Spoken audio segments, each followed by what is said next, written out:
Ini baru sebagian ya, kita tunggu atau kita mulai saja. Em, saya lupa materi yang terakhir itu sampai di mana ya. Apakah reliabilitas sudah selesai ya Mbak Ramawati? Oh, Mbak Ramawati di perjalanan itu. Pembahasan tentang reliabilitas sudah selesai atau belum?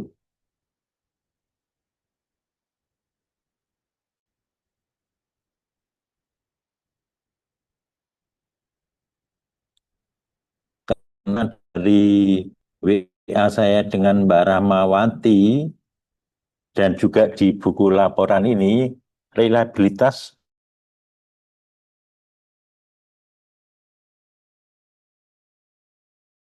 Nggih, Iya, Bapak. Pak, kemarin baru validitas nih, Pak. bervaliditas ya. Iya, reliabilitasnya belum Oh kemarin. iya, makanya saya kok melihatnya ini kayaknya belum. Oke, hari ini kita bicara tentang reliabilitas ya. Materi tentang validitas sudah saya berikan kepada Mbak Ramawati. Semoga sudah dibagi ke Anda semua.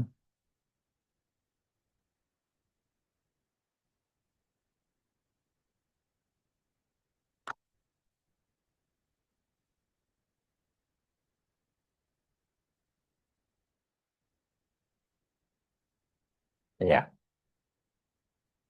tayangan saya apakah kelihatan? Kelihatan, Pak. Ya, oke. Kita akan bicara tentang reliabilitas. Tapi tampaknya bagian awal sudah ya tentang apa yang dimaksud dengan reliabilitas bahwa sasaran tembak semacam ini dikatakan sebagai reliable. Itu sudah ya atau belum? Sudah, Bapak. Sudah Sudah, ya. Pak. Ini reliable, ini validitas dan reliabilitasnya rendah. Kemudian ini validitas dan reliabilitasnya lumayan. Nah, ini yang dikatakan sebagai valid dan reliable ya. Tepat pada sasaran dan juga ajak. Jadi mengena pada sasarannya itu bukan bukan karena kebetulan, tapi benar-benar mengena pada sasaran. Dan ajak dari beberapa kali pengukuran akan menghasilkan hasil ukur yang sama. Eh, Reliabilitas itu berdasarkan pada classical true score teori bahwa setiap kali pengukuran itu selalu mengandung error, selalu mengandung kesalahan. Kalau dalam pengukuran fisik itu memang tidak terdapat kesalahan. Ya, misalkan kita mengukur panjang meja, lebar ruangan itu berulang kali kita ukur, ya tetap lebar maupun panjang meja itu hasilnya adalah sama. Nah, itu yang dikatakan sebagai reliable. Hasil pengukurannya reliable. Karena alat ukurnya itu sudah benar-benar sempurna begitu ya. Pengukuran fisik itu hampir tidak ada kesalahan. Meskipun kesalahannya itu adalah kesalahan dalam ada kesalahan, tapi karena ketidaktelitiannya berkaitan dengan kalibrasi. Jadi kalau pengukurannya sampai sentimeter, maka ada kemungkinan kita mengalami kesalahan dalam kalibrasi yang lebih detail, yang lebih rinci, yaitu milimeter.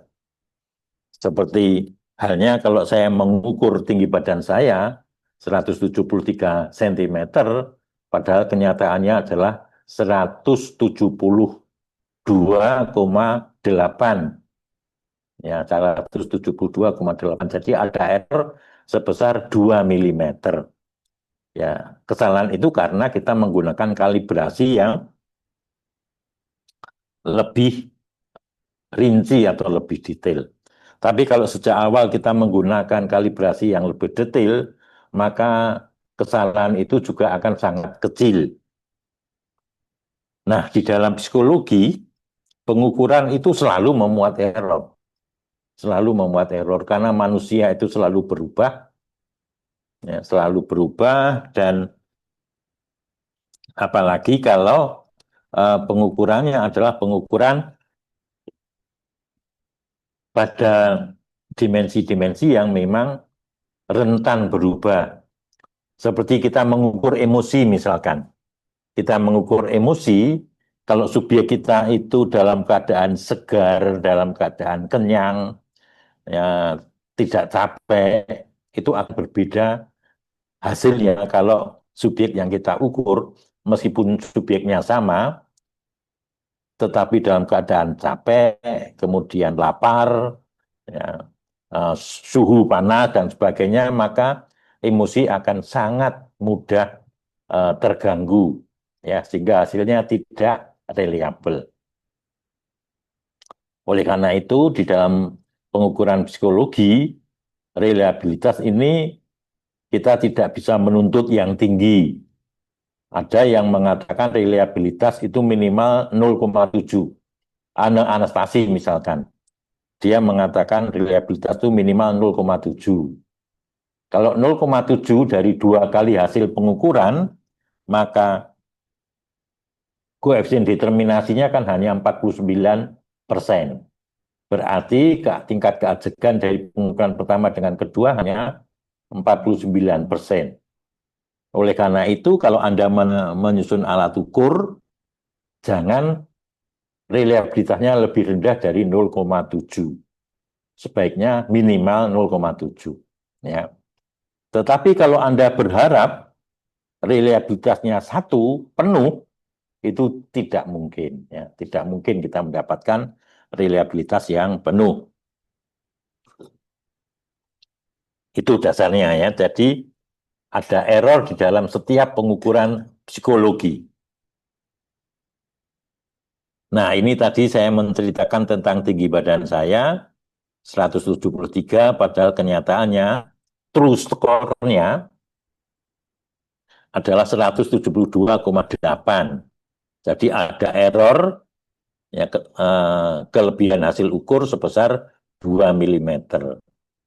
Tapi kalau true score-nya ternyata 173,5 cm, berarti hasil pengukurannya lebih rendah dari true score-nya. Ya. Interval dalam nilai mata kuliah misalkan. Anda yang sama-sama mendapat nilai A, Anda yang mendapat sama-sama nilai A, itu berbeda dalam true score-nya.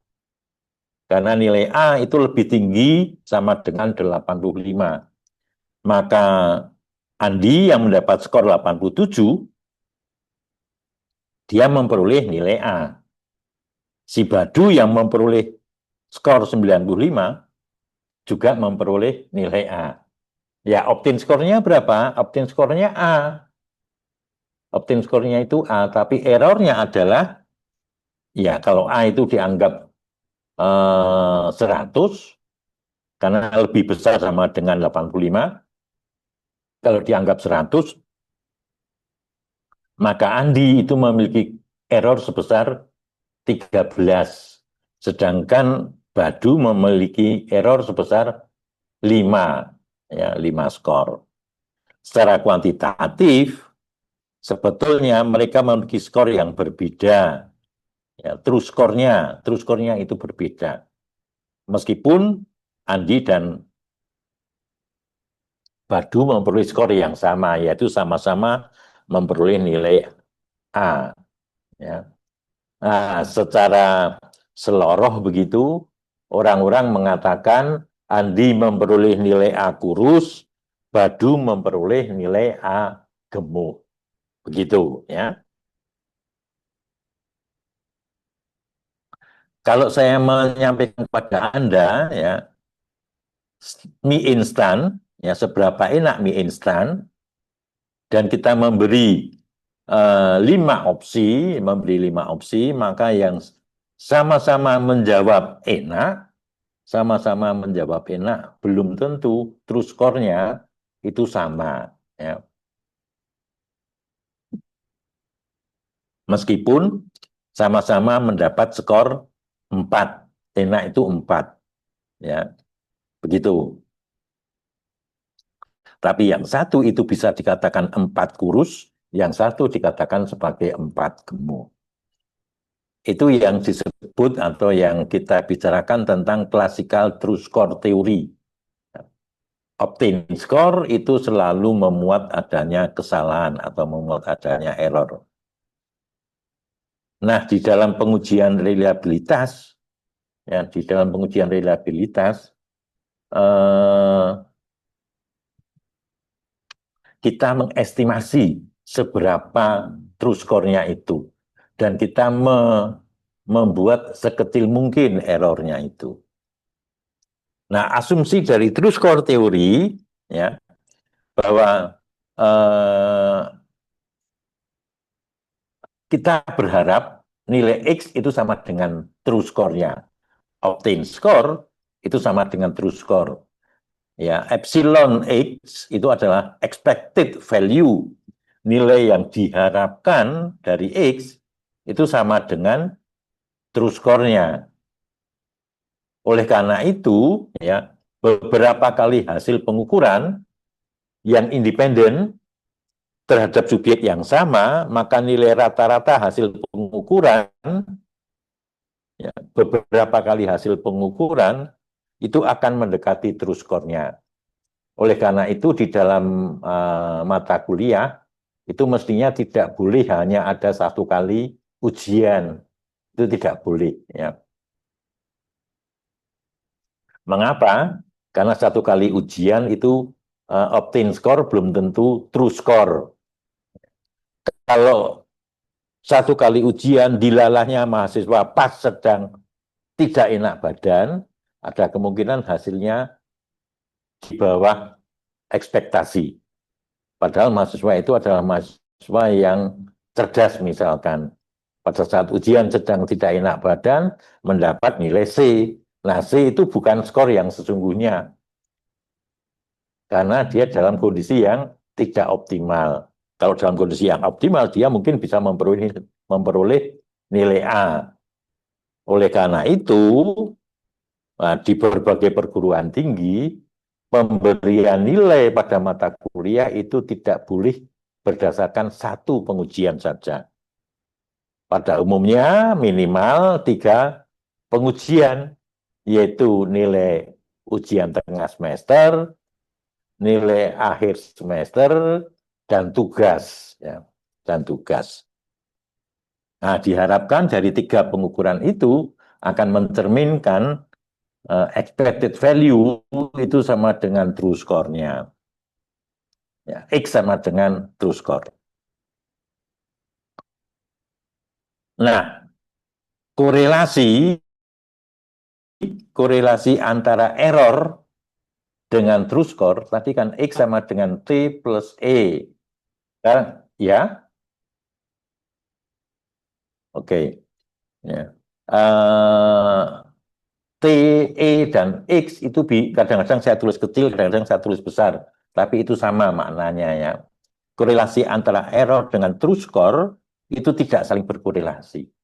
Mengapa tidak saling berkorelasi? Karena error itu bisa positif, bisa negatif. Bisa di atas true score, ya, bisa di selisih antara obtain score dan true score itu bisa positif, bisa negatif. Sehingga korelasi antara true score dengan error itu 0. Tidak ada korelasi antara error dengan true score. Korelasi antara error suatu pengukuran dengan error pengukuran yang lain itu juga 0. Karena 2 kali hasil pengukuran itu mestinya independen. Pengukuran dari suatu variabel tertentu itu tidak mempengaruhi atau tidak dipengaruhi oleh pengukuran variabel yang lainnya. Jadi 2 kali hasil pengukuran itu independen. Karena independen, maka error dari satu pengukuran dengan pengukuran yang lain itu tidak ada hubungannya. Ya. Error dari suatu pengukuran itu tidak berkorelasi dengan true score dari pengukuran yang lain. Error dari suatu pengukuran tidak berkorelasi dengan true score dari pengukuran yang lain. Lawang dalam satu pengukuran saja, error dan true score itu tidak berkorelasi, apalagi dengan pengukuran yang lain. Ya, maka itu korelasinya adalah 0 atau tidak bergantung pada pengukuran yang lain. Nah, itu tadi asumsi dari classical true score theory. Apakah ada pertanyaan mungkin?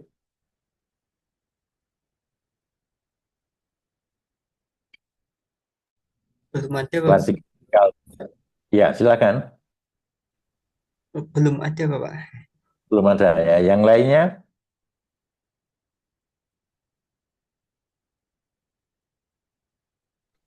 Belum ada, Pak. Oke, kita lanjutkan ya. Jadi dari asumsi ini tampak bahwa kita jangan berasumsi pengukuran psikologi itu sempurna, tidak. Ya, tidak. Pengukuran psikologi itu orientasi yang paling dasar adalah kita, pemilik ilmu psikologi ini, ya, paling tidak dapat mengestimasi perbedaan antara individu yang satu dengan individu yang lain. Itu tujuan utamanya adalah kita bisa melakukan komparasi dengan alat ukur itu. Karena dengan alat ukur yang sama, dengan cara penyekoran yang jelas, yang terbuka, ya, prosedurnya sama, maka kita bisa memberikan kepada beberapa subjek atau objek ukur, dan kita bisa membandingkan antara individu yang satu dengan individu yang lain. Itu intinya. Oleh karena itu, kalau kita melihat tes intelijensi misalkan, tes intelijensi, itu skor terendahnya kan bukan 0. Ya. Skor terendah dari tes intelijensi itu bukan 0. Tetapi ya tergantung tesnya ya, tergantung tes yang mana, tergantung alat ukur yang mana. Ya, sekitar 50-60 lah itu yang terendah. Ya, itu tidak dari 0.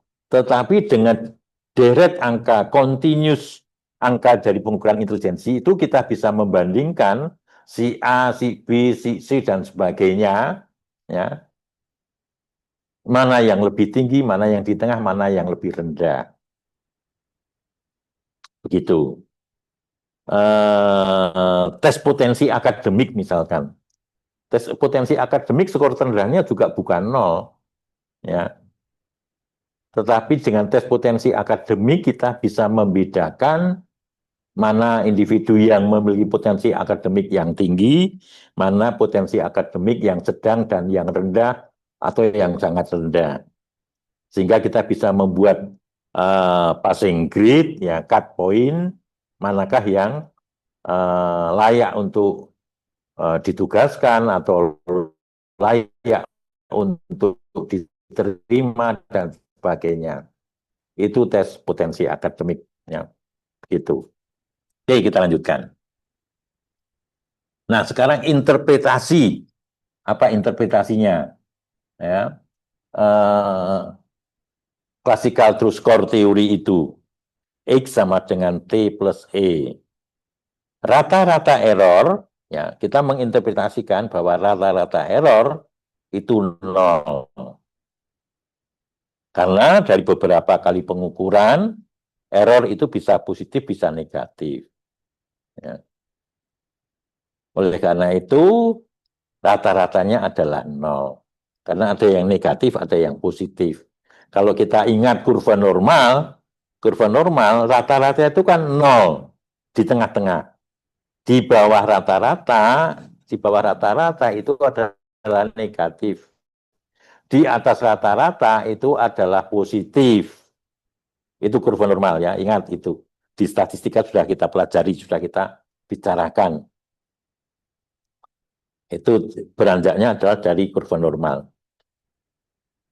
Variance error. Ingat variance itu apa? Varians itu adalah lebar sempitnya kurva, kaki kurva itu ya, kaki kurva itu semakin besar varians berarti kaki kurva itu semakin lebar. Semakin kecil variansnya, maka kurva itu semakin langsing atau biasa disebut sebagai leptokurtik ya, leptokurtik. Ada yang dari psikologi itu kan ada leptosom ya, leptosom itu orang yang tinggi kurus itu. Nah, itu ditentukan oleh variansnya.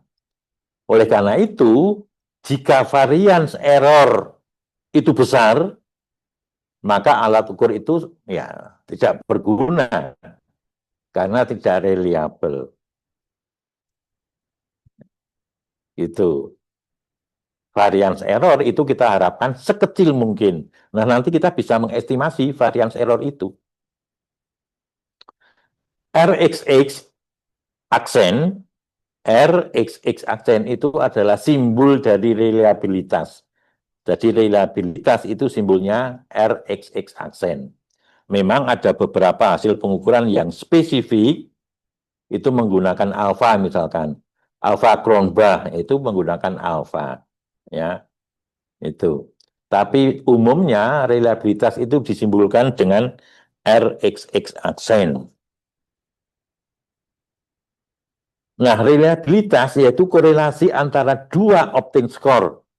Jadi kita membuat sebuah alat ukur, kita melakukan uji coba, kemudian 1 bulan kemudian kita melakukan uji coba lagi. 2 kali hasil uji coba itu kan kita memperoleh opting score. Ya, kita memperoleh opting score. Nah, opting score itu kita korelasikan. Itu adalah reliabilitas. Itu sebabnya simbolnya adalah RXX aksen. Jadi X dengan X yang berikutnya. Ya. RXX aksen. X dengan X yang kedua atau yang ketiga, yang keempat, dan seterusnya. Ya. Korelasi 2 skor sebuah alat ukur yang diujikan 2 kali pada subjek yang sama. Itu syaratnya harus pada subjek yang sama. Seperti halnya ketika kita mengukur meja, itu objeknya kan sama. Ya, objeknya sama. Kalau meja itu objek. Tapi kalau psikologi subjek karena mereka melakukan respon terhadap alat ukur yang kita berikan. Terus disebut paralel jika 2 true score-nya ya, adalah sama. Itu. Jadi kita bisa saja mencari reliabilitas dengan membuat 2 alat ukur yang paralel dari 2 kali pengenaan 2 alat ukur itu, satu yang asli, satu yang paralel, kita korelasikan keduanya. Itu juga reliabilitas dengan metode paralel. Ya. Oke, itu asumsinya. Jadi ini yang di kurva yang di tengah itu lebih langsing daripada yang di luar. Dengan demikian variansnya adalah lebih kecil. Nah, reliabilitas dikuadratkan, kalau kita melakukan pengukuran, kemudian kita mendapatkan reliabilitasnya, reliabilitas kuadrat itu menunjukkan besarnya proporsi varians, atau dari pengukuran yang pertama yang dapat dijelaskan oleh hubungan linearnya dengan pengukuran kedua atau X aksen. Ya, itu. Jadi reliabilitas dikuadratkan. Itu adalah varians bersama. Varians bersama antara pengukuran pertama dengan pengukuran kedua. X dengan X aksen.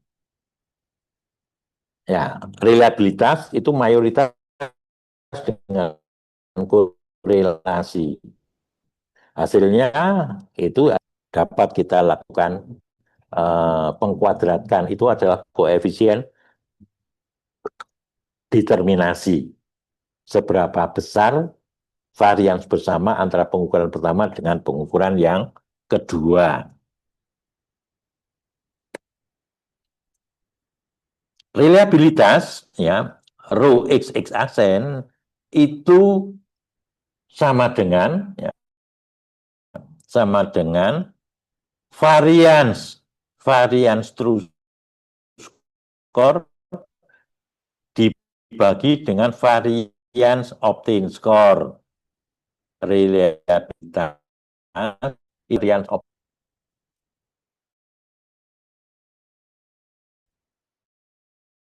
yang kita dapatkan itu adalah obtain score. Obtain score. Supaya hasil bagi, ya, supaya hasil bagi antara varians true score dengan varians obtain score ini besar hasilnya, maka varians true score harus mendekati varians obtain score. Ya. Nah, jika obtain score itu sama dengan true score, maka variansnya juga akan sama. Varians obtain score dengan varians score itu sama. Maka akan memperoleh reliabilitas sempurna. Dan reliabilitas itu semakin besar, itu artinya obtain score itu semakin mendekati obtain score. Ya. True score semakin mendekati obtain score. Reliabilitas itu sama dengan, ya, interpretasinya, reliabilitas itu sama dengan koefisien determinasi akurasi kuadrat. Nah, kalau kuadratnya dihilangkan, maka di depan yang simbol reliabilitas itu harus di akar. Itu harus di akar. Reliabilitas merupakan koefisien determinasi X dan T. Koefisien determinasi X dan T, korelasi antara X dan T. Maka kuadrat itu bisa dihilangkan, konsekuensinya reliabilitasnya di akar. Gitu ya. Maka akar reliabilitas itu sama dengan korelasi antara obtain score dan true score. Kalau kita mendapatkan reliabilitas 0,81, kita berhenti sebentar azannya.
Oke, akar dari reliabilitas itu sama dengan korelasi antara optim score dan true score. Itu. Kalau kita mendapatkan reliabilitas sebesar 0,81 reliabilitasnya, kemudian kita akar 0,81 itu, maka kita akan memperoleh 0,9. Nah, 0,9 itu adalah koefisien korelasi antara optim score dan true score. Nah, efeknya kalau kita mendapatkan reliabilitas itu korelasi antara koefisien reliabilitas kita dapatkan, korelasi antara optim score dan true score pasti lebih besar. 0,81 korelasi antara optim score dan true score 0,9. Begitu. Kalau kita menetapkan reliabilitas itu minimal 0,7, maka korelasi antara optim score dan true score paling tidak itu 0,85 gitu ya, sekitar itu. Jadi cukup besar korelasi antara optim score dan true score-nya. Reliabilitas itu juga dapat dicari dengan 1 dikurangi koefisien determinasi antara optim score dan error. Kalau kita 2 kali hasil pengukuran, maka kita akan mengetahui errornya. Ya, akan mengetahui errornya. Kalau pengukuran yang pertama, subjeknya itu adalah A, B, C, D, E, dan seterusnya. A, pengukuran pertama dapat skor 70, pengukuran yang kedua mendapat skor 69, maka berarti ada error 1. Ya, ada error 1. Kalau B mendapat skor katakanlah 66, pengukuran yang kedua dia memperoleh 68, maka ada error 2. Nah, error inilah ya yang mestinya tidak ada, mestinya 0 semua. Jadi pengukuran yang pertama dengan pengukuran yang kedua itu mestinya sama, ya. Nah, semakin besar error, maka korelasi antara optim score dan error itu semakin besar. Ya. Kalau semakin besar, maka berarti 1 dikurangi sesuatu yang besar. 1 dikurangi sesuatu yang besar. Karena reliabilitas itu sama dengan 1 dikurangi, ya, 1 dikurangi koefisien determinasi ini ya, koefisien determinasi antara optim score dan error. Semakin kecil koefisien determinasi optim score dan error, maka semakin besar koefisien reliabilitasnya. Reliabilitas yang semakin rendah berarti koefisien determinasi antara optim score dan error itu semakin besar. Ya. Nah, kalau tidak ada error, maka reliabilitasnya akan sempurna karena korelasi koefisien determinasi antara optim score dan error itu 0. 1 dikurangi 0, maka reliabilitasnya akan sempurna. Reliabilitas itu juga dapat diestimasi dari 1 dikurangi ya variance error dibagi dengan variance optim score. Variance error dibagi dengan variance optim score. Yang kita dapatkan, yang kita miliki, data yang kita miliki itu adalah optim score. Optim score ya yang di bawah ini. Supaya hasil bagi antara variance error dan variance optim score ini kecil agar reliabilitasnya besar ya. Karena kan 1 dikurangi angka yang kecil. Tapi kalau 1 dikurangi angka yang besar, hasil yang besar,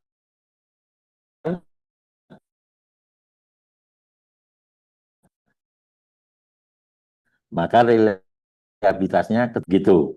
Oleh karena itu, untuk mendapatkan reliabilitas yang besar, mestinya kita memperbesar varians optin score. Varian X-nya itu yang kita dapatkan, yang harus kita perbesar. Kita perlebar. Ya. Untuk bisa memperlebar optin score, maka kita menggunakan uji coba, subjek-subjek pada uji coba, partisipan uji coba, yang bervariasi, yang heterogen, ya. Ini kaitannya dengan daya beda. Daya beda itu kaitannya dengan ini. Maka kita harus memiliki partisipan yang berbeda, yang heterogen. Ya. Misalkan kalau kita membuat alat ukur tentang sikap terhadap rokok, kita membuat alat ukur tentang sikap terhadap rokok, ya, maka mestinya alat ukur tersebut kita kenakan pada kelompok subjek yang perokok berat, perokok ringan, dan mereka yang tidak memiliki, yang tidak suka akan rokok, ya, atau yang perilaku merokoknya itu sangat rendah, mungkin hanya social smoker dan sebagainya itu. Dengan demikian respondennya itu bervariasi.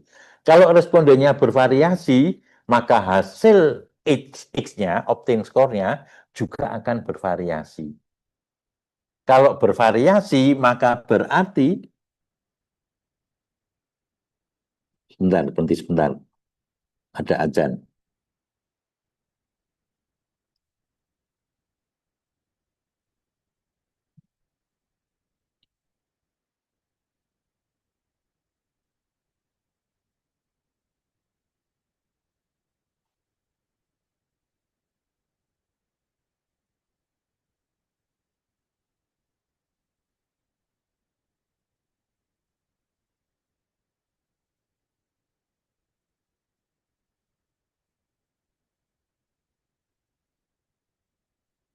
Ya,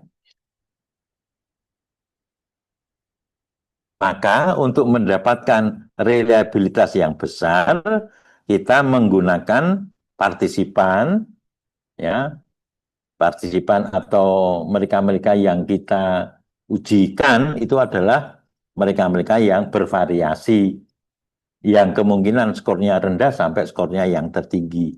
Mengapa demikian? Nah, kita berharap hasil bagi antara error dan opting score itu kecil. Dengan memperbesar varian opting score, maka kita akan menghasilkan hasil bagi yang kecil. Tapi kalau varian optin score-nya ini kecil, hasil baginya akan besar. Kalau hasil baginya besar, maka 1 dikurangi angka yang besar. Ya, maka salah satu cara menguji alat ukur itu adalah dikenakan pada kelompok subjek yang heterogen. Ada komentar mungkin? Ada pertanyaan?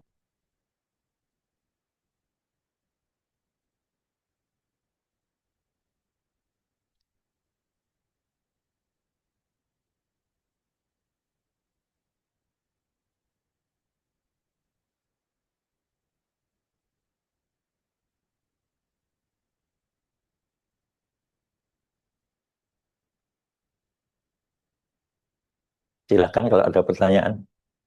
Maaf, saya mematikan AC, terlalu dingin. Oke ya, kalau nggak ada pertanyaan kita lanjutkan. Nah, jika reliabilitas itu yang kita peroleh antara 0 sampai 1, ya, jika reliabilitas itu antara 0 sampai 1, maka ya berarti prinsip dari classical true score theory itu berlaku, ya.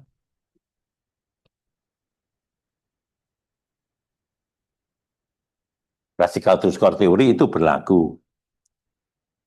Maka variance obtain score sama dengan variance true score ditambah dengan variance error.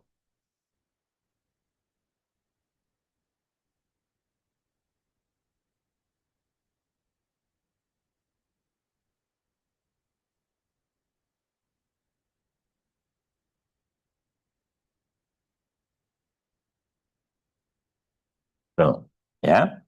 Dan korelasi antara obtain score dengan true score, korelasi antara obtain score dan true score itu sama dengan akar reliabilitas.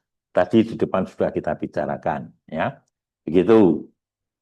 Dan korelasi antara obtain score dengan error itu sama dengan akar dari 1 dikurangi koefisien reliabilitas. Nah, oleh karena itu, semakin besar koefisien reliabilitas, maka semakin kecil error pengukurannya. Ya, semakin besar koefisien reliabilitas, itu semakin kecil errornya. Ya, semakin kecil errornya. Karena apa? Ya, reliable, ajek. Hasil ukurnya itu ajek. Seperti tadi saya menggunakan contoh, kita mengukur meja dari hari ke hari, sekarang kita ukur, besok pagi kita ukur, minggu depan kita ukur, bulan depan kita ukur, hasilnya akan sama, tidak ada error. Kecil sekali errornya. Ya. Tidak bisa dikatakan tidak ada errornya. Begitu. Sehingga reliabilitasnya akan tinggi sekali atau sempurna. Oke, sementara itu, kalau reliabilitasnya itu satu sempurna, ya berarti X sama dengan T. Tidak ada error, ya tidak ada error. Variance obtain score sama dengan variance true score. Reliabilitasnya satu. Korelasi antara obtain score dan error sama dengan 0, karena tidak ada error. Ya, tidak ada error. Itu kalau reliabilitasnya satu. Tetapi dalam pengukuran psikologi itu tidak mungkin kita melakukan pengukuran tanpa error. Ya. Tanpa error itu tidak mungkin. Pasti ada errornya. Tapi kita berusaha mendapatkan error yang sekecil mungkin.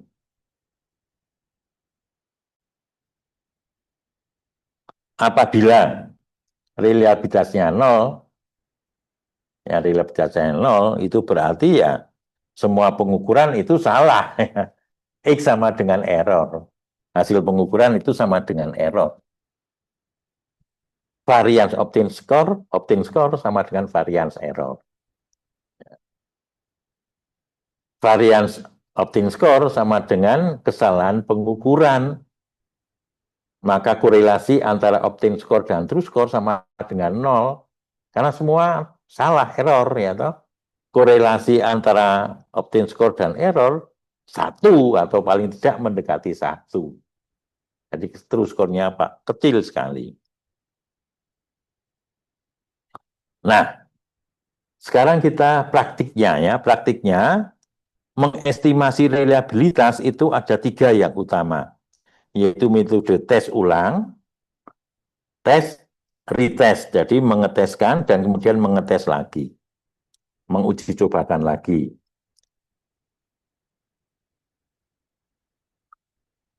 Yang kedua itu adalah metode paralel, ya metode paralel. Metode paralel itu dituntut kita membuat 2 alat ukur yang paralel. Kemudian yang ketiga adalah metode internal konsistensi, ini yang paling banyak, yang paling populer, banyak yang menggunakan, yaitu internal konsistensi.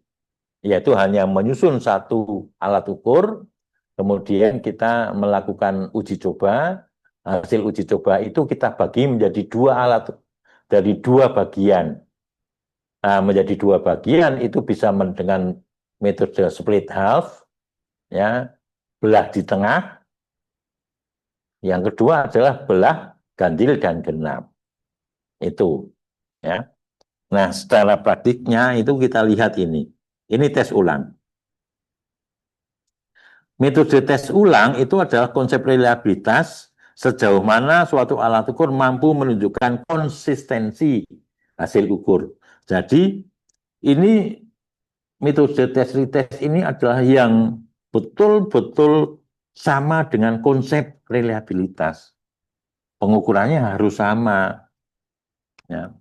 Sekarang melakukan pengukuran hasil penyusunan alat ukur kita 2 minggu lagi, 1 bulan lagi, kita kenakan alat ukur yang sama yang kita susun itu pada responden yang sama. Dari 2 hasil pengukuran itu kemudian kita korelasikan. Ini uji coba pertama, uji coba kedua, alat ukur yang sama, respondennya juga harus sama. Ya, respondennya harus sama. Kemudian dari 2 hasil pengukuran itu dikorelasikan. Dan itulah hasilnya adalah reliabilitas. Hasilnya reliabilitas. Ya. Gampang ya. Nah, tetapi ada kelemahannya. Ya, kelemahannya apa? Nah, dikenai subjek yang sama, dikenai 2 kali alat ukur yang sama. Dia akan ada gangguan pada suasana hati, bisa males, bisa jengkel, bisa marah. Ya, konsekuensinya kemudian menjawab seenaknya atau menjawab sesuai dengan pengukuran yang pertama, tinggal mengulang saja. Itu kelemahannya. Kalau sekedar mengulang dari pengukuran yang pertama, dan itu terjadi pada keseluruhan responden, maka korelasinya akan tinggi. Tapi tingginya tes retest itu bukan mencerminkan yang sesungguhnya, karena hanya sekedar mengulang. Ya. Padahal tes dan retest itu harus 2 kali pengukuran yang independen. Pengukuran yang pertama itu tidak mempengaruhi pengukuran yang kedua. Gitu. Ya. Pengukuran yang pertama tidak mempengaruhi pengukuran yang kedua. Kedua-duanya independen. Jadi suasana hati, jengkel, sekedar mengulang itu mestinya tidak terjadi. Itu yang disebut dengan carry over effect. Ya, efek yang terbawa dari pengukuran yang pertama.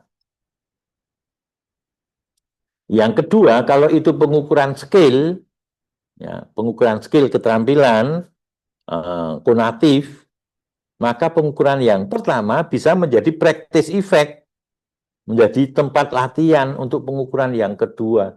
Sehingga pada pengukuran yang kedua akan terjadi peningkatan skor secara merata. Nah, akibatnya juga dikorelasikan dan mendapatkan koefisien korelasi yang tinggi.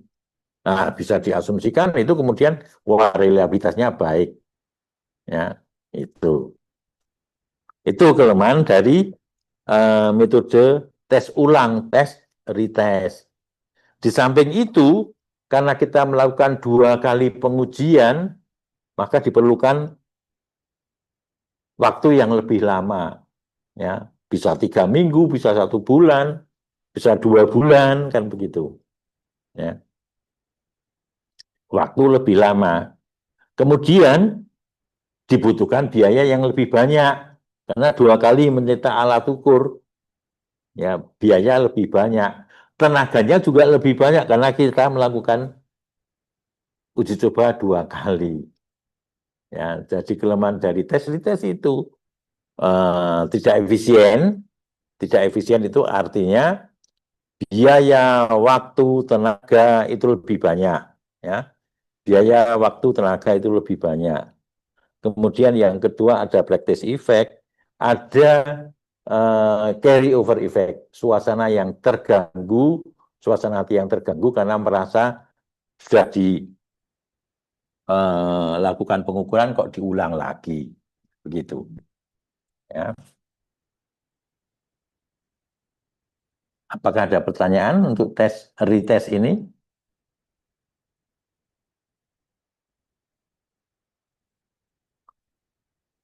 Nah, meskipun ini adalah konsep yang sama dengan pengertian dari reliabilitas, tapi kenyataan tidak banyak yang menggunakan metode tes retest ini. Ya, tidak banyak. Saya sudah puluhan tahun membaca jurnal-jurnal psikologi, itu bisa dikatakan satu kali tampaknya saya pernah mendapatkan jurnal yang menggunakan metode tes retest ini, hasil penelitian yang menggunakan tes retest ini. Yang kedua yang disebut dengan metode paralel. Ya. Metode paralel itu mensyaratkan atau meminta pada peneliti untuk membuat dua alat ukur yang paralel. Nah, ini kelemahannya, membuat dua alat ukur yang paralel. Membuat satu saja susah. Mengapa harus membuat dua? Itu alasannya. Ya, membuat satu saja susah, apalagi membuat dua. Oleh karena ini juga tidak populer metode ini. Dan ini pun juga belum tentu bebas dari carry over effect. Responden kita bisa menduga, lah ini kan tujuannya sama dengan tes yang pertama misalkan. Bisa membatas semacam itu. Ya. Tidak terbebaskan dari practice effect juga. Ya, tidak bebas dari gangguan suasana hati. Ya. Nah, dan yang paling penting itu adalah tidak mudah menyusun dua alat ukur yang paralel. Dua alat ukur yang paralel itu jika varians errornya adalah sama. Ya, varians errornya adalah sama, padahal kita tidak mengetahui errornya seberapa. Ya, begitu. Ya. Jadi metode paralel ini juga tidak populer. Nah, yang paling populer adalah ini metode internal konsistensi. Ya, single atau single trial administration. Kita hanya membuat satu alat ukur. Satu alat ukur itu dikenakan pada sekelompok subjek. Dari satu pengenaan itu, kemudian skor dari hasil pengukuran dibagi dua. Seakan-akan kita memiliki pengukuran pertama dengan pengukuran kedua. Itu. Jadi metode ini mencontoh dari tes retest. Tetapi hasilnya adalah setengah alat ukur. Karena ini setengah dengan setengah. Ya. Jadi dari hasil satu kali pengukuran, kemudian dibagi dua. Membaginya itu bisa belah di tengah-tengah. Jadi kalau kita memiliki 20 item, ya 10 dengan 10 itu belah di tengah. 1 sampai 10, 11 sampai 20. Itu ya. Itu kalau 20 item belah tengah. Kemudian yang kedua belah genap ganjil. Belah genap ganjil itu artinya skor-skor yang ganjil itu dijadikan satu, skor-skor yang genap dijadikan satu. Nah, maka dianggap ini dua alat ukur, tapi sebetulnya adalah 2,5 alat ukur. Ya. Ada belah 3, tapi ini tidak populer. Kalau kita membuat alat ukurnya itu misalkan 21 item. Nah, kalau 21 item kan menjadi 10 dan 11. Nah, ini asumsi paralelnya itu diragukan. Oleh karena itu kalau 21 item ya mestinya dibelah 3. Dan kemudian yang terakhir adalah belah banyak, sebanyak jumlah itemnya. Artinya masing-masing item itu dianggap sebagai satu belahan. Ya. Nah, ada analisisnya nanti. Begitu. Oke, itu yang disebut sebagai metode internal konsistensi. One trial administration atau single trial administration. Nah, ini menyebabkan carry over effect tidak ada. Practice effect juga tidak ada. Karena hanya satu kali pengujian, nggak ada practice effect. Gangguan suasana hati juga bisa dieliminasi. Gitu. Ya. Maka ini adalah metode yang paling populer. Nah, misalkan kita menggunakan skala pengukuran perilaku diet dulu yang kita gunakan untuk analisis reliabilitas ya. Ini telah dilakukan ya, pengujiannya dan diketahui item nomor 8 dan 12. Item nomor 8 dan 12 itu item yang gugur. Maka itu tidak kita libatkan. Ya, tidak kita libatkan. Nah, ini terdiri dari 18 item. Ya. Alat ukur perilaku diet itu 18 item. Maka kalau dibelah di tengah, itu 1 sampai 9, itu satu belahan. Belahan yang kedua itu adalah 10 sampai 18. Jadi masing-masing berisi 9 item. Ya. Belah tengah baik. Tapi kalau belah genap ganjil ini menjadi tidak paralel. Karena yang gugur itu adalah item-item yang genap. Sehingga ganjilnya itu menjadi 9, tapi genapnya menjadi 7 item. Ya. Oke, begitu.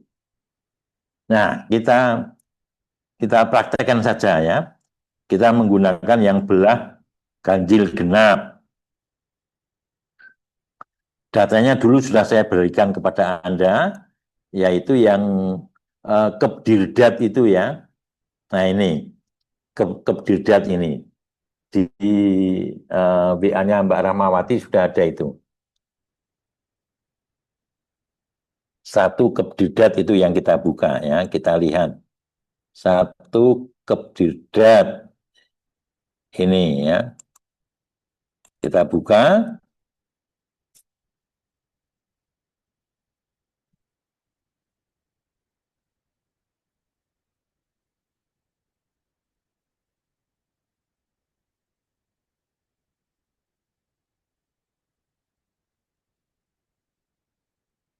Nah, ini ya. Jadi ada X, X-nya itu adalah variabel mengukur kepercayaan diri, X1 sampai X20. Ya, X1 sampai X20 itu adalah kepercayaan diri. Kemudian Y-nya itu adalah yang perilaku diet. Y1 sampai Y18. Ini ya. Y1 sampai Y18 ini adalah perilaku diet. Kemudian yang berikutnya itu variabel yang lain. Ya, kita lakukan kemarin ya, uji validitasnya sudah 8 dan 12 yang gugur. Maka kalau kita belah tengah, kita membagi Y1 sampai Y9 itu menjadi satu kelompok dan Y10 sampai Y18 pada kelompok yang lain ya. Nah, kita lihat. Kalau 1 sampai 9 maka berisi 3 aspek ini karena penyusunan item itu adalah menggunakan zigzag ya. Item 1 itu mengukur frekuensi, item 2 mengukur lamanya berlangsung, item 3 itu mengukur intensitas. Jadi 1 sampai 9 itu berisi 3 komponen ini. Kemudian 10 sampai 18 itu juga berisi 3 komponen itu. Jadi ini bisa diasumsikan paralel ya. Dua belahan itu diasumsikan paralel. Maka kita bisa langsung menjumlahkan ya, itu menggunakan transform, compute variable. Ya, kemudian kita memberi apa nama variabelnya? Misalkan adalah Y top ya. Ya, Y belahan 1, bel 1 ya. Namanya adalah skor Y belahan 1. Ini namanya. Jadi kita target variabelnya adalah Y bel 1. Kemudian kita beri nama skor Y total, bukan total ya. tapi belahan 1. Kemudian klik continue, kemudian kita jumlahkan Y1 tambah Y2 tambah Y3 tambah Y4 tambah Y5 tambah Y6 tambah Y7 tambah Y8. Y8 tidak ya, karena Y8 gugur, jadi langsung 9 tambah Y9. Oke, selesai. Maka di data bertambah dengan 1 variabel lagi. Ya, ini Y belahan 1. Sekarang kita buat Y belahan 2. Transform compute variabel. Kita reset ya, kita reset. Kita sekarang membuat Y bel 2 dan kita beri nama skor Y belahan 2 ya. Kita beri nama skor Y belahan 2, kemudian klik continue. Kemudian yang ditambahkan adalah Y10 ditambah Y11, Y12 dilewati karena gugur, tambah Y13, tambah Y14, tambah Y15, tambah Y16, tambah Y17, tambah Y18. Selesai. Maka kita klik, kita lihat datanya. Ya, sekarang tambah Y belahan 1 dan belahan 2. Jadi ada 2 belahan ini. Nah, desimalnya bisa kita hilangkan ya. Desimalnya kita hilangkan ini. Skor Y belahan 1, ini desimalnya kita nolkan. Ini juga kita nolkan. Ya. Selesai, maka sekarang kita lihat desimal, dan sekarang kita lihat, ya ini ada error. Ya, subjek yang pertama, belahan 1 18, belahan 2 16. Errornya 2 ini ya toh, dan seterusnya. Tapi ada yang tanpa error, 14 dengan 14, 17 dengan 17, ini berarti errornya 0. Nah, kemudian kita korelasikan belahan 1 dengan belahan 2 itu dikorelasikan. Analyze, correlate, ya, bivariat, kemudian kita korelasikan belahan 1 ditambah dengan belahan 2. Nah, kemudian kita klik OK. Nah, ini reliabilitas. Ini koefisien reliabilitas setengah alat ukur. Ya. 0,792 sudah cukup besar. Sudah cukup besar, tapi ini setengah alat ukur. Maka harus diutuhkan. Ya. Ini ya tadi. Kemudian ini ya sudah saya tulis di PowerPoint. Belahan pertama dengan belahan kedua. Belahan pertama itu 1, 2, 3, 4, 5, 6, 7, 9. Tanpa 8. Ya, memuat 3 aspek. Belahan kedua adalah skor 10, 11, 13, 14, 15, 16, dan 17, 18. Ya, sama-sama berisi 8 item. Nah, kita korelasikan ya. Kemudian ini membuat skor belahannya dari transform compute variabel, diberi nama Y belahan 1, kemudian dijumlahkan ya, skor Y1, Y1, 2, 3, 4, 6, 7, 9 dijumlahkan. Skor Y ini ya, bukan skor tok tapi skor Y. Skor Y ya, item 1, 2 dan sebagainya sampai 9 itu dijumlahkan. Ya. Kemudian klik OK, kemudian dikorelasikan skor belahan 1, Y belahan 1 dengan belahan 2, dikorelasikan. Nah, hasilnya adalah korelasi belahan 1 dengan belahan 2 adalah 0,792. 792 persis ya. Dari pengukuran kita kan memperoleh hasil yang sama ya. Di bulan 1 dengan bulan 2. Ini tadi kita menganalisis juga memperoleh 0,792, sangat signifikan ya. Sudah saya pindahkan di sini. Nah, kemudian ini adalah koefisien korelasi setengah alat ukur bulan 1 dan bulan kedua. Oleh karena itu, untuk mendapatkan reliabilitasnya perlu diutuhkan. Ini cara mengutuhkannya adalah dengan formula Sperman-Brown. Formula Sperman-Brown, yaitu koefisien reliabilitas sama dengan 2 kali koefisien korelasi setengah alat ukur dibagi dengan 1 ditambah koefisien korelasi setengah alat ukur.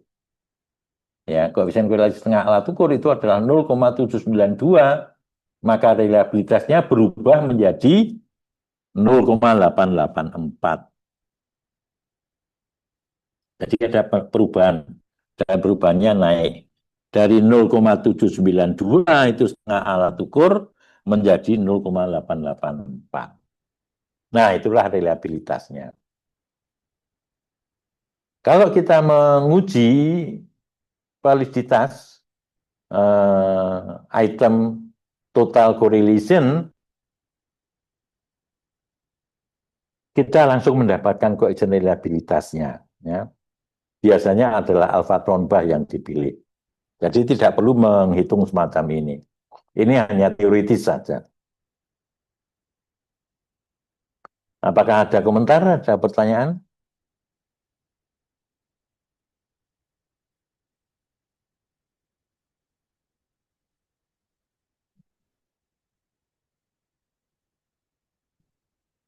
Oke, kalau tidak ada kita lanjutkan ya.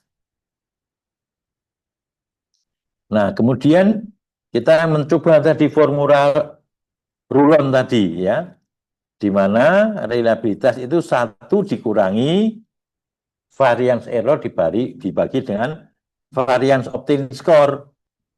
Ini errornya bisa kita cari tadi dengan bulan 1 dengan bulan 2. Ya. Bulan 1 dengan bulan 2 itu ada errornya. Ya. Maka variance error itu adalah varian distribusi perbedaan skor dari kedua bagian. Kemudian variance total itu belum ada. Maka bulan 1 dengan bulan kedua dijumlahkan itu menjadi skor total. Ya. Skor total itu dapat kita lakukan dengan ini. Yang kedua, yang pertama dulu kita buat skor totalnya. Skor total itu adalah bulan pertama ditambah dengan bulan kedua. Nah, kemudian kita reset saja, yaitu J total. J tot. Itu adalah skor J total. Skor J total. Ini.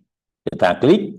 Nah, totalnya itu adalah bulan pertama, skor bulan pertama ditambah skor bulan yang kedua.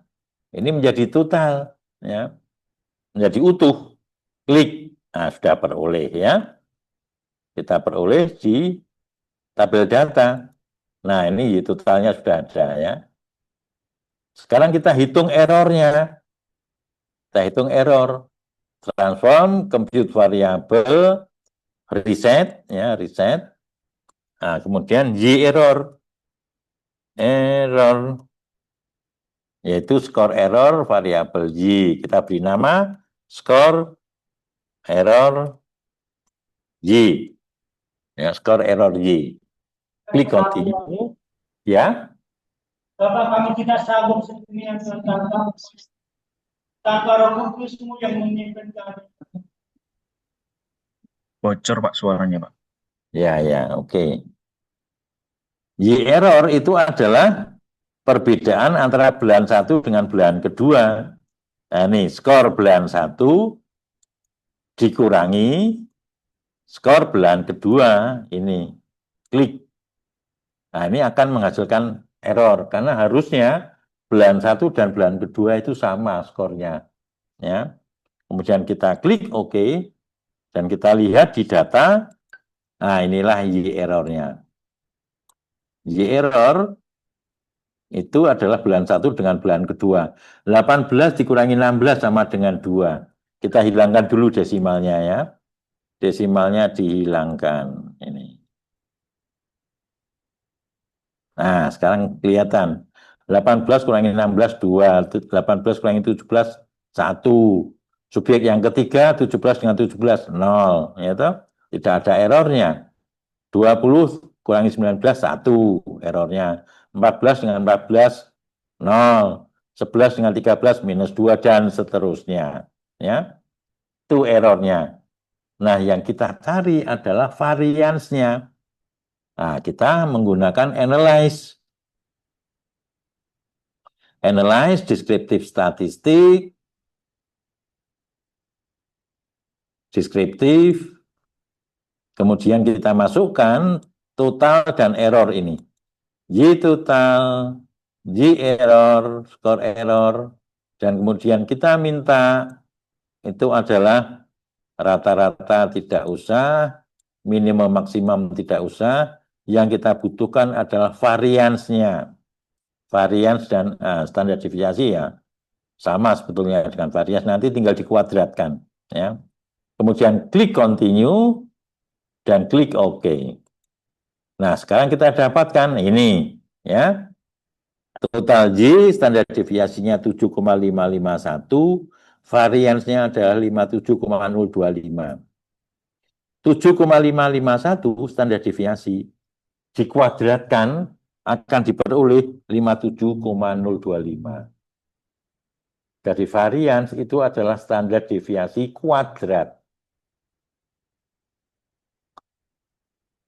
Errornya standar deviasinya 2,576. Ya. Variansnya 6,635. Jadi errornya lebih kecil variansnya daripada total skor. Nah, kita berharap hasil bagi antara error dan obtain score, total score, itu kecil. Nah, dari sini kemudian kita masukkan dalam formulanya. Ini, yaitu varians error 6, sekian dibagi dengan varians obtain score. Nah, X-nya ini sama dengan Y, ya toh. Pokoknya suatu skor begitu ya. Itu.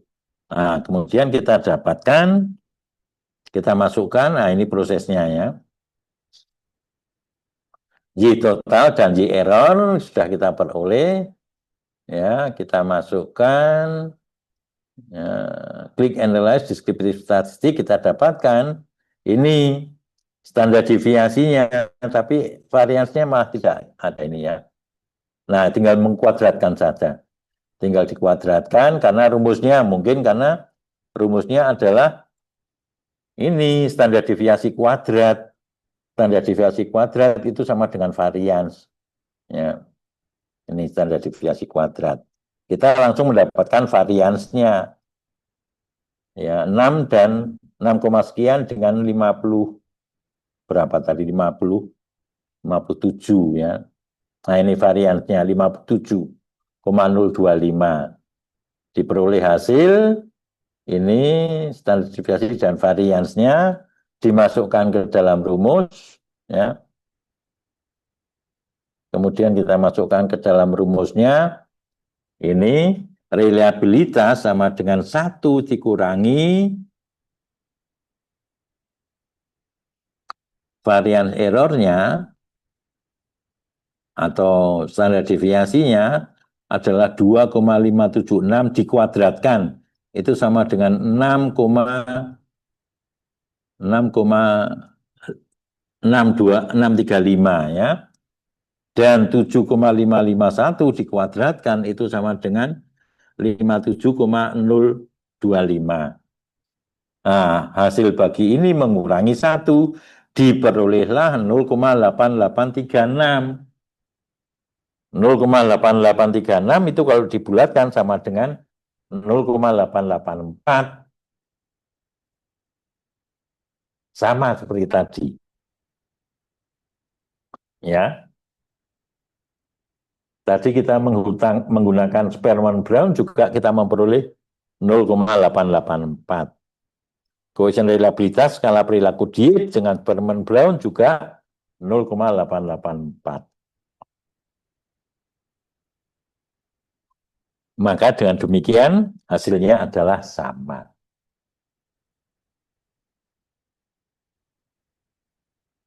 Apakah jelas?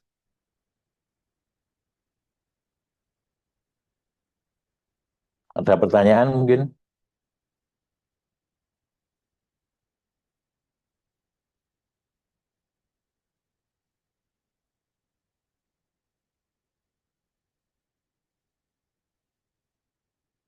Oke, kalau tidak ada kita lanjutkan ya. Ini formula dari Rulon. Jadi dibicarakan di depan tadi ya, bahwa reliabilitas itu sama dengan 1 dikurangi variance error dibagi dengan variance obtained score.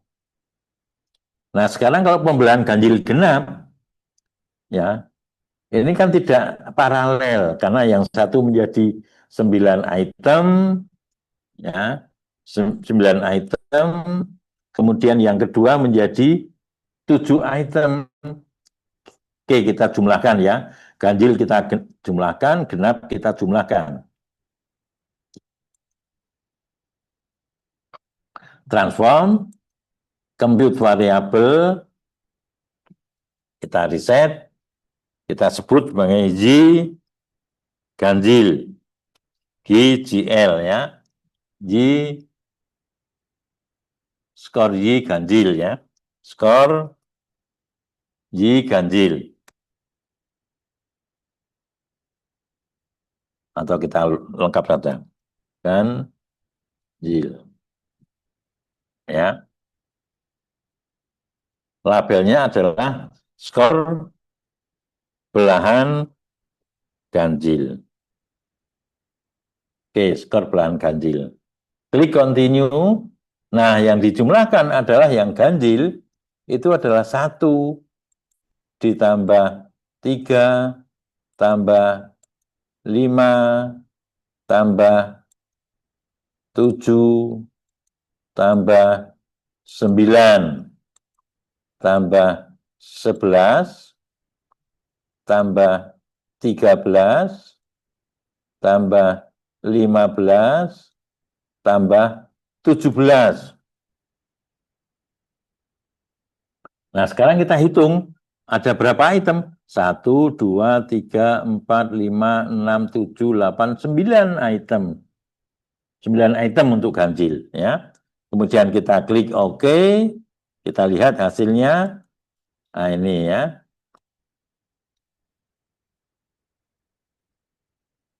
Skor Y ganjil ya.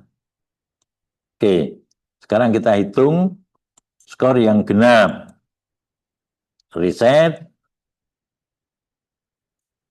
Skor Y genap.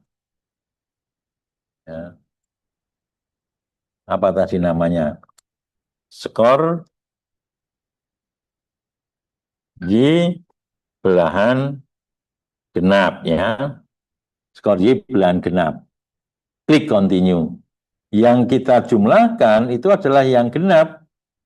2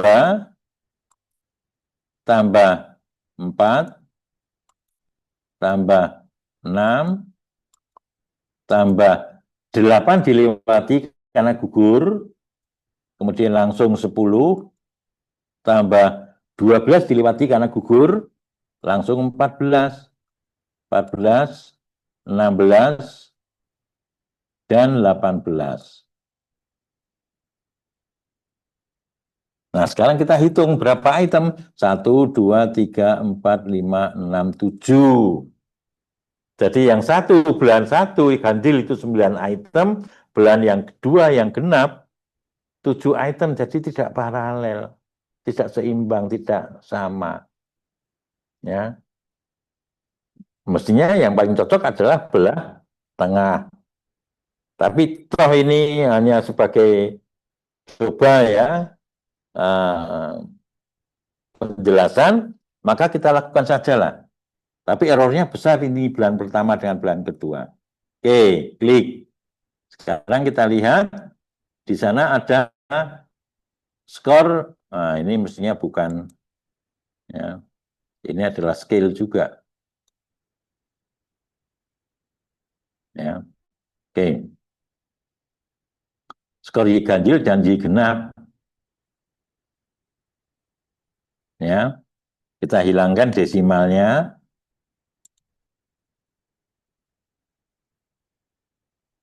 Ya, desimalnya sudah kita hilangkan. Oke, sekarang kita sudah punya belahan ganjil dan belahan genap.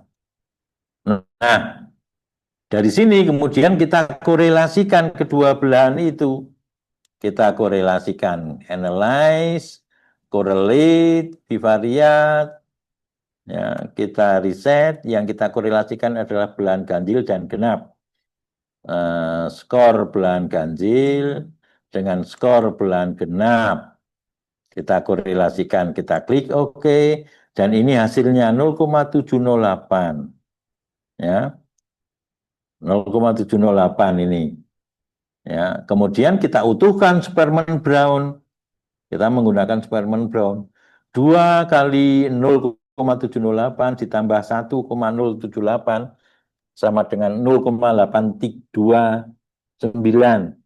sama dengan 0,83. Hasilnya berbeda. Karena apa? Karena kedua belahan itu tidak paralel, ya. Jadi belahan satu dengan belahan kedua tidak paralel.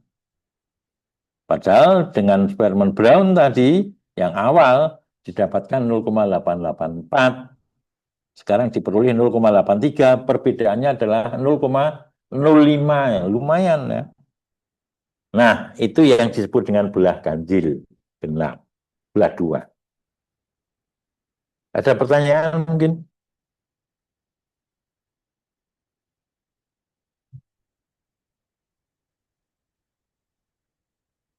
Oke, kita lanjutkan, ya.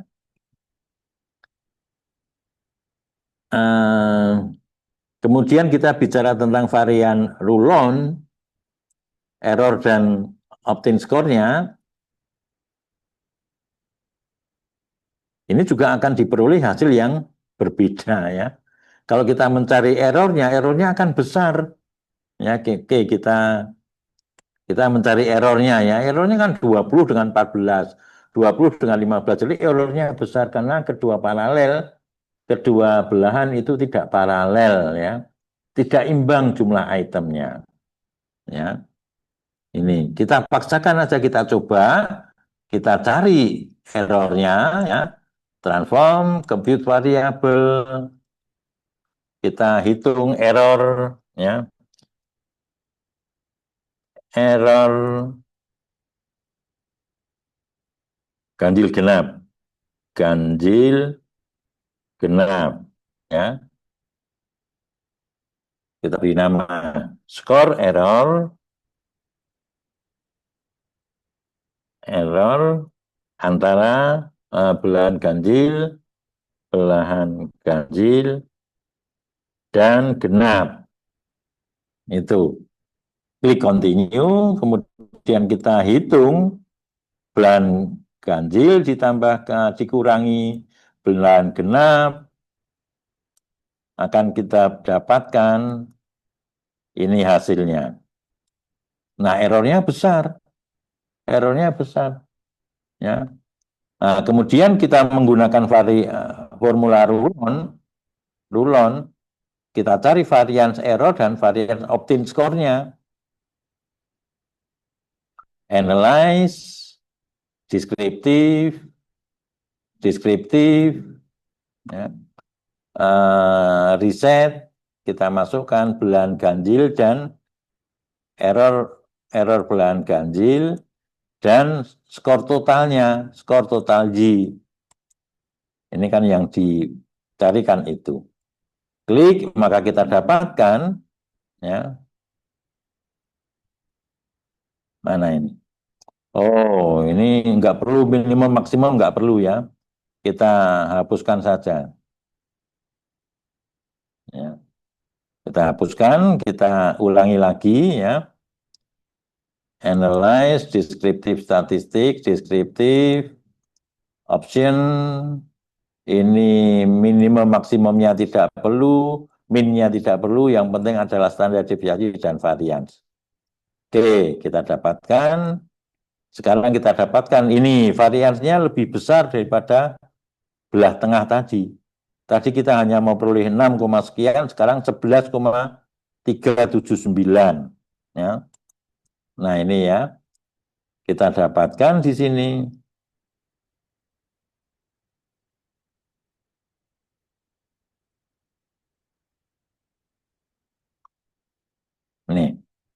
Ini varians errornya 11,379, varians totalnya 57,025. Kita masukkan ke dalam formula, reliabilitas sama dengan 1 dikurangi varians error, nanti 11,379, varians totalnya 57,025, dan diperolehlah 0,803 di atau Sperman Brown tadi 0,884. Ini terjadi karena kedua belahan tidak paralel.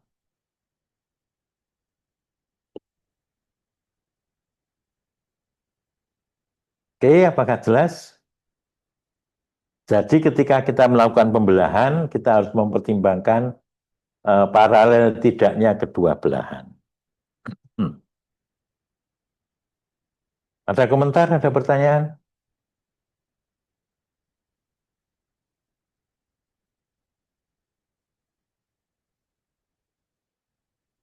Oke, kita lanjut ya.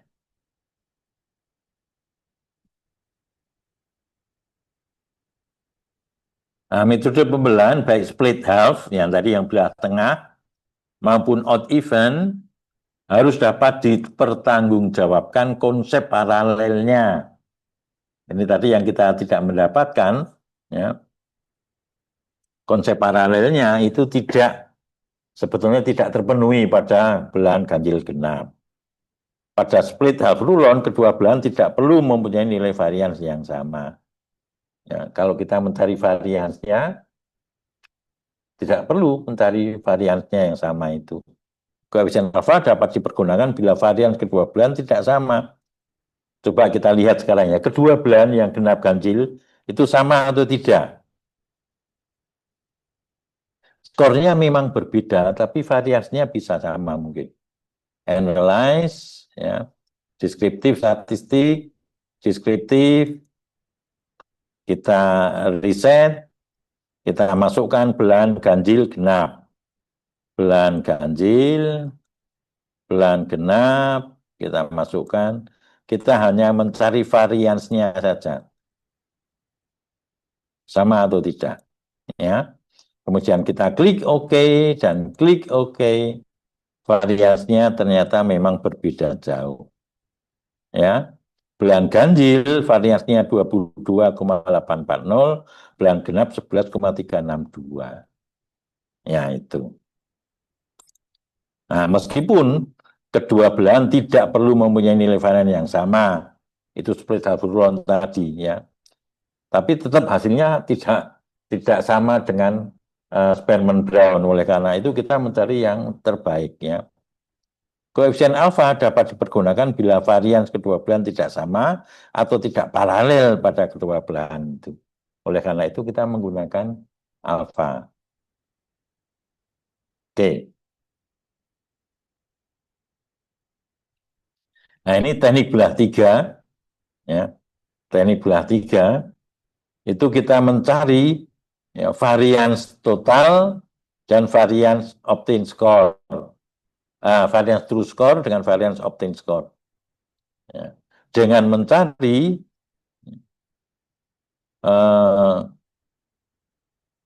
apa itu namanya? Sum square dan sum product. Sum product dari 1, 2, ini sum product dari belahan 1 dan belahan 2, kan menjadi 3 belahan itu ya. Kemudian sum product dari belahan 2 dan 3, dan sum produk belahan 1 dan 3 itu kita cari. Jadi kita bagi menjadi 3 belahan, ya, 3 belahan, kemudian masing-masing kita cari berapa sum produknya. Ya. Oke. Nah, ini tidak populer ya, ini dari Christoph. Nah, kemudian teknik Alpha-Kronbach dapat digunakan pada pembagian pembelahan yang asumsi paralel kedua belahan tidak terpenuhi. Jadi tadi yang kedua belahan tidak sama, itu sebaiknya dihitung pakai ini, ya, dihitung pakai ini. Maka bisa kita hitung di sini.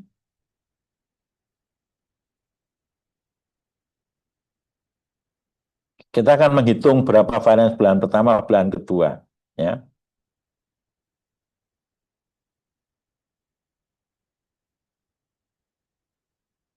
Setelah ini tidak bisa dimodifikasi itu tadi ya. Kita klik properti, kita ubah bukan WPS tapi menggunakan PowerPoint. Oke. Oke. Sekarang kita lihat. Nah, ini kita tutup. No ya. Kita buka ini yang PowerPoint.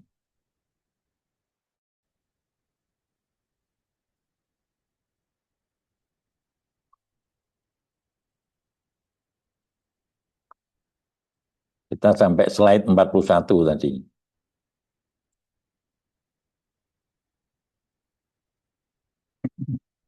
Nah, ini ya.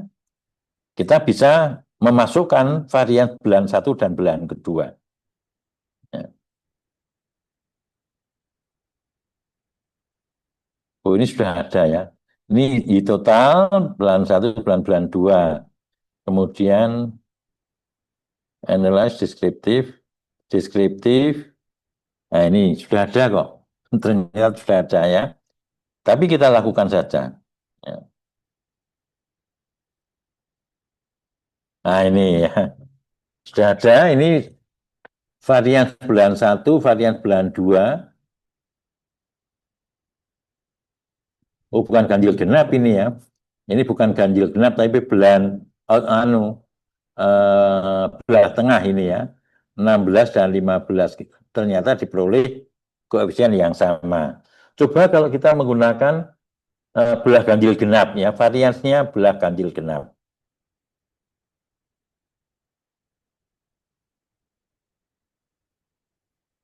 Ya.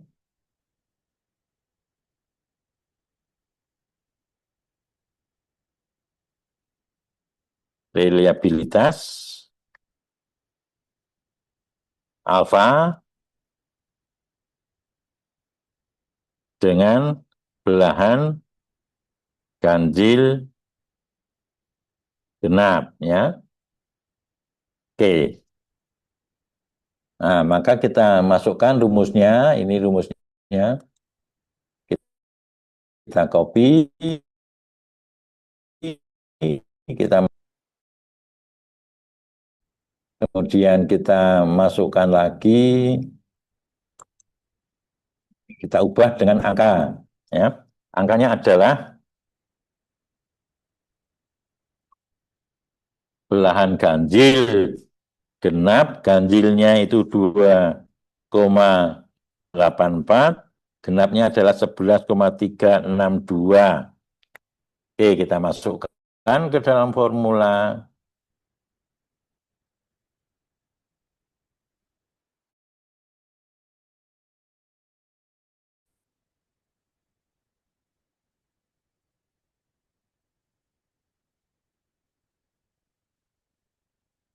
Oh, ternyata harus menggunakan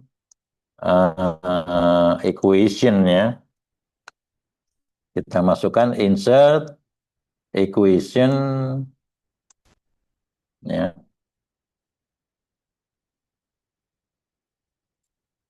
Ya. Alfa masukkan simbol insert simbol alfa sama dengan ya, sama dengan equation 2, 2, insert equation, kurung,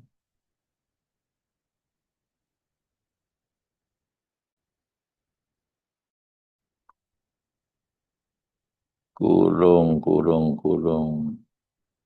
Ini atau 1 dikurangi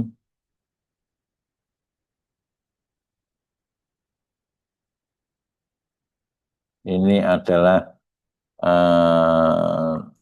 tadi 84 ditambah ini varian dari bulan yang pertama ditambah dengan varian bulan yang kedua, 362 dibagi dengan varians total itu adalah 54 berapa tadi total?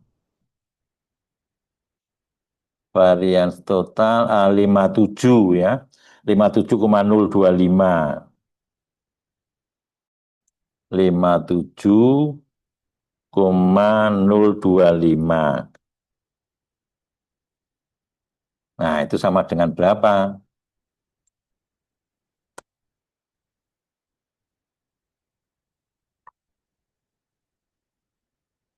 Oke, ini hasilnya ya. Coba Anda hitung berapa itu.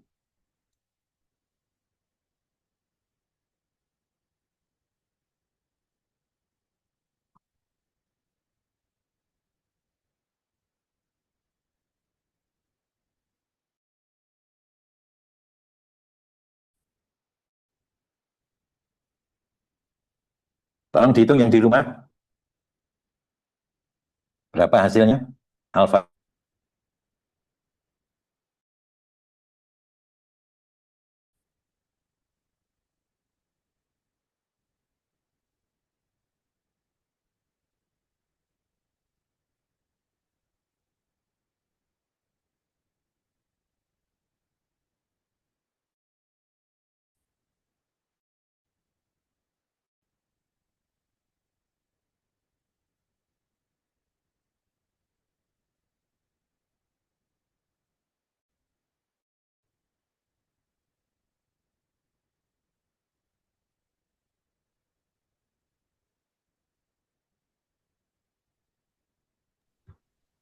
Nol koma empat Bapak. 0, 4. sudah dikalikan 2? 0,8 Bapak. 0,8 berapa? 802. 802. Ini hasilnya ya. 0,802. Kemudian sebentar ini tak tambahkan di sini. Seret. Ini tentang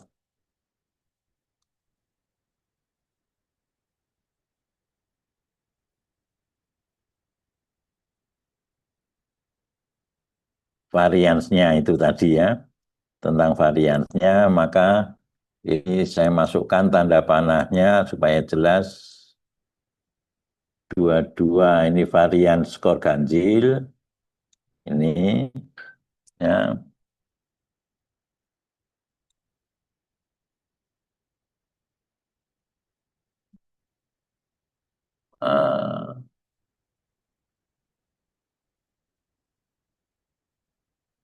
Merah, perbesar dulu. Ya, baru di copy. Nah, ini adalah varian bulan yang kedua. Oke, 0,802. Padahal tadi diperoleh hasilnya pakai ini 0,803. Jadi relatif sama hasilnya ya.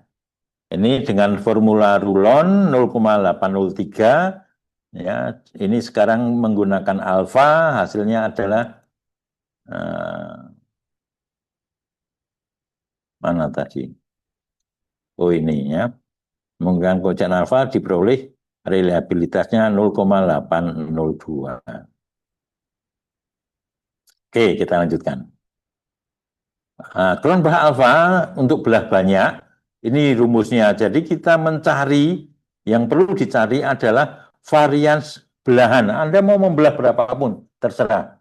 Ya, mau membelah berapa, mau membelah menjadi 4, atau membelah menjadi sebanyak jumlah item. Jadi kalau ada 16 item, ya masing-masing menjadi satu belahan. Kita cari varians masing-masing belahan, masing-masing item. Varian totalnya sudah kita peroleh. Ya, varian totalnya sudah kita peroleh. Nah, kemudian varian dari masing-masing item itu dijumlahkan. Itu menjadi sum varians masing-masing belahan. Dibagi dengan varians total. Maka kita akan memperoleh alfa Cronbach. Kita menguji validitas dengan corrected item total ini sama dengan reliabilitas Hoyt. Ya, itu kurang lebih sama. Nah, ini referensinya. Oke, demikian tentang reliabilitas. Ada pertanyaan mungkin?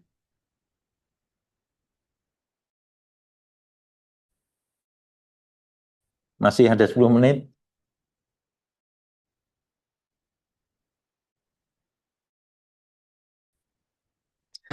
Karena pas saya kemarin di Jogja itu kan sakit, ada batu empedu di, di di tubuh saya. Itu yang membuat saya rasa sakit. Itu sakit perut itu karena ada batu. Minggu depan itu Jumat saya juga nggak bisa. Saya harus ke Jogja. Saya mencoba untuk alternatif, ya. Karena kemungkinan itu juga tergantung besok pagi. Besok pagi saya ke dokter, kalau harus operasi saya mencoba alternatif dulu, ya. Tapi kalau tidak perlu alternatif berarti Jumat depan kita bisa ketemu.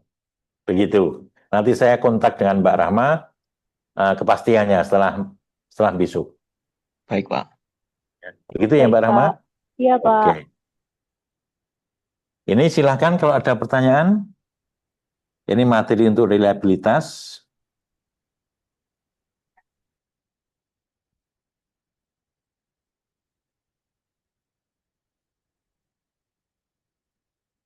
Kalau tidak ada ya sudah saya akhiri, saya akan menunggu untuk kelompok yang kelas B.